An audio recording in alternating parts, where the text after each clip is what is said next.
భక్తులకు తిరుమల తిరుపతి దేవస్థానం good news చెప్పింది. రాబోతున్న వేసవిలో భక్తులకు ఇబ్బందులు రాకుండా ముందస్తుగా చర్యలు చేపట్టింది. ఇందులో భాగంగా డేటా ఆధారిత ప్రణాళికతో భక్తులకు మరింత మెరుగైన సౌకర్యాలు కల్పించబోతున్నట్టుగా టీటీడీ అదనపు ఈవో పేర్కొన్నారు. సామాన్య భక్తులకు వీలైనంత త్వరగా దర్శనం కల్పించేలా ఏర్పాట్లు చేస్తామని తెలిపారు. త్వరలో పాఠశాలలు, కళాశాలలకు వేసవి సెలవులు ప్రకటించబోతున్న నేపథ్యంలో భక్తులకు ఎలాంటి ఇబ్బందులు లేకుండా చేయాల్సినటువంటి ఏర్పాట్లపై ఆయన సమీక్షించారు.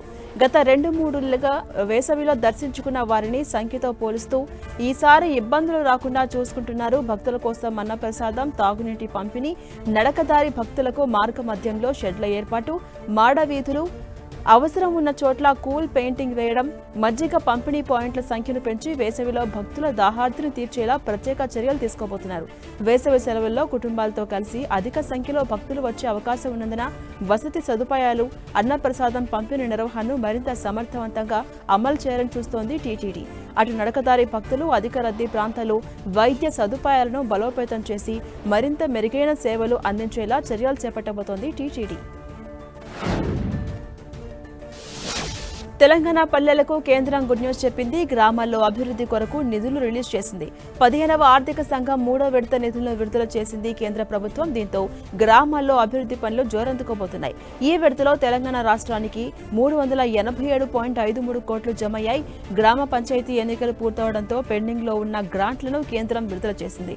దీంతో గ్రామీణ స్థానిక సంస్థలకు కొంత ఊరట లభించింది. ఇప్పటి వరకు 3 విడతల్లో కలిపి తెలంగాణకు మొత్తం 1000 కోట్లు విడుదలయ్యాయి. కేంద్రం విడుదల చేస్తుండటంతో గ్రామ పంచాయతీల సామర్థ్యాన్ని పెంచడం, మౌలిక వసతులను మెరుగుపరచడం, తాగునీరు, పారిశుద్ధ్యం వంటి సేవలను బలోపేతం చేయడానికి వినియోగించాల్సి ఉంటుంది. గ్రామ పంచాయతీల ఎన్నికలు ఆలస్యమవడంతో 2024-25, 2025-26 ఆర్థిక సంవత్సరాలకు సంబంధించిన కొన్ని గ్రాంట్లు స్తంభించాయి. ఎన్నికల ప్రక్రియ పూర్తవడంతో ఇప్పుడు విడుదల వారీగా నిధులు విడుదల జరుగుతోంది. రాష్ట్ర ప్రభుత్వ వర్గాలు తెలిపిన ప్రకారం ఇంకా సుమారు 2000 కోట్లు కేంద్రం వద్ద పెండింగ్ లో ఉన్నాయి.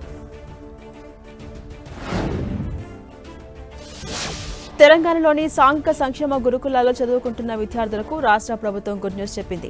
విద్యార్థుల సంక్షేమం, భద్రత విషయంలో రేవంత్ సర్కార్ కీలక నిర్ణయం తీసుకుంది. గురుకుల విద్యార్థులకు ఉన్నత ప్రమాణాలతో కూడిన వసతులు కల్పించడంతో పాటు విద్యార్థులకు ఏమైనా ఇబ్బందులు ఏర్పడితే వాటిని వేగంగా పరిష్కరించడంతో పాటుగా మెరుగైన పర్యవేక్షణ చేయాలని జిల్లా అధికారులను ప్రభుత్వం ఆదేశించింది. క్రమం తప్పకుండా తనిఖీలు చేపట్టాలంటూ నోడల్ అధికారులను నియమించాలని ఆదేశాలు జారీ చేసింది ప్రభుత్వం.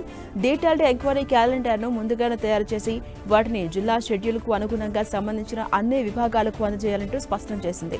నోడల్ అధికారులు నిర్ణయించిన షెడ్యూల్ ప్రకారం తనిఖీలు నిర్వహించాలని, విద్యాసంస్థ సరైన పనితీరును నిర్ధారించడానికి ఆకస్మిక సందర్శనలను కూడా నిర్వహిస్తామని ఆ ఆదేశాల్లో వెల్లడించింది.